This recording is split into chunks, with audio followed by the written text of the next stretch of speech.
This week I'm driving the new 2021 Hyundai Elantra N-Line. This is a brand new version for the Elantra. So it's more like a sporty-ish version, but it's not a real N.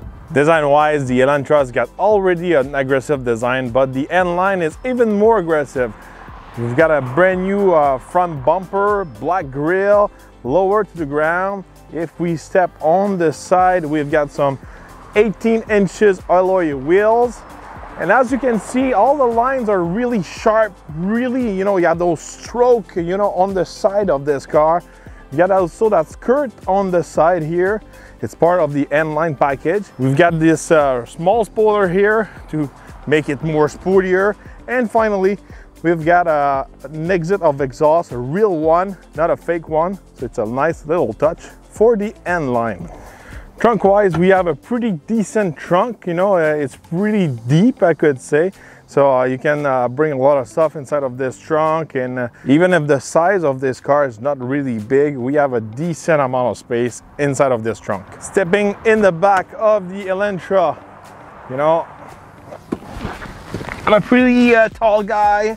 I'm able to fit, my head fit, my legs also. I'm not able to fit behind myself, obviously, but still it's pretty decent, to carry 4 people. 5 will be kind of tight. Under the hood, we can find a 4-cylinder 1.6 turbo, good for 201 horsepower and 195 foot-pounds of torque. This engine is matched to a 7-speed dual clutch transmission. This is the only transmission available in Canada. In the US, you're able to get it with a manual transmission, so kudos for the US market. So, a little bit more power under the hood, but not the big power you can expect because it's an N-Line, it's not an N model.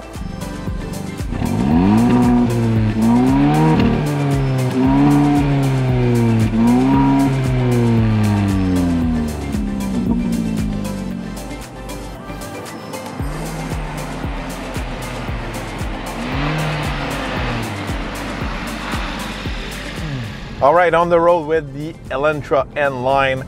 The thing is with this N-Line, it's kind of like, the S-Line at Audi, but, Hyundai has been doing a better job than the other manufacturers.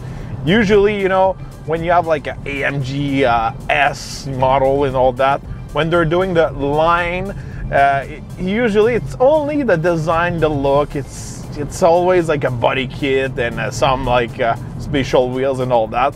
But it's not the case with the Elantra N-Line. You've got a better suspension, you've got bigger sway bars, you've got more power under the hood. You've got also a special transmission with the dual clutch, with the paddle shifter on the steering wheel.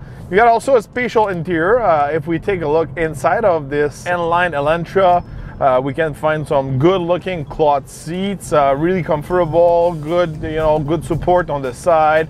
We've got some red stitching all around. I think the key feature inside of this N-Line, it's really the steering wheel. I think it looks good. It's got the right shape for a sport model. I like the N logo here. The paddle shifter also are really fun to use. They're just the right size. So yeah, even the cluster, they feel sporty, all that. I've got a place to recharge my phone. I've got a special N shifter, and also I've got a real handbrake. So, interior wise, it's pretty decent. Driving this Elantra N, you've got some sharp handling. You can really push this thing down the curve. On the road, it's comfortable, but still sharp. It's not. It's just like the right spot in between, comfort and sport. So when you're on rougher roads, especially here in Quebec, it doesn't beat you up. So good job for the suspension on that side. But acceleration wise, I was able to do 7 seconds, 0 to 100. It's okay. This powertrain is not super powerful. Transmission doesn't work as I wish I could say. Even when you're in sport mode and you put it in manual mode and you turn off everything, it shifts for you. You're not able to hit that red line and really control your transmission and the power delivery. So for N line, that's something, you know, I don't like. You know, I like when you have a real transmission, it can switch your gear and all that.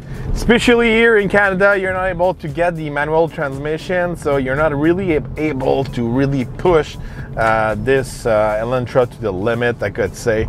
On the good side, you know, even if from my point of view, this engine should have a little bit more power. I know the N model is gonna come out pretty soon with more power, so this model is pretty much the in-between. One good point about this Elantra N line, it's really the fuel economy. This week I was averaging around 7 liters per 100 kilometers, and these kind of numbers are without, you know, driving, you know, eco-friendly. It was really some sport driving, pushing the gears and all that. For the fuel economy, it was pretty impressive. I'm sure you can go down in the 6 liter per 100 kilometers easily with this thing. So on this side, you've got some decent performance and good fuel economy, so that's a plus for this model. Price-wise, this is where this model really shines. This model is really the in-between, you know, the normal model and the sport model. That's why this model is under 30,000 Canadian. It's actually 27,950 bucks, something like that, depending on the color you're choosing. So great value for what you get. Once again, it's really hard to compare this model with other models like the Jetta GLI and all that, because these models are more expensive. So maybe this one's more like a Honda Civic SI, something like that. But I think for all the equipment, the performance, the style and all that, the price, it's right on spot. So overall, you know, pretty good little car if you want something sporty but not breaking the bank. But from my point of view, you know, I'm a little bit more picky for the powertrain. I need more finesse, I could say, for the transmission. I like having a good solid engine, a good solid transmission. Same thing for the steering wheel, something you'll find in a GLI or a GTI. That's what I was expecting out of this, you know, N line, and I'm kind of disappointed on this side. I don't feel connected to this car. I don't trust this car. It's always funky, you know, again, transmission-wise, or everything. While I'm braking, it feels like someone is pressing the clutch. For me, it feels like I'm driving like a prototype or a pre-production model.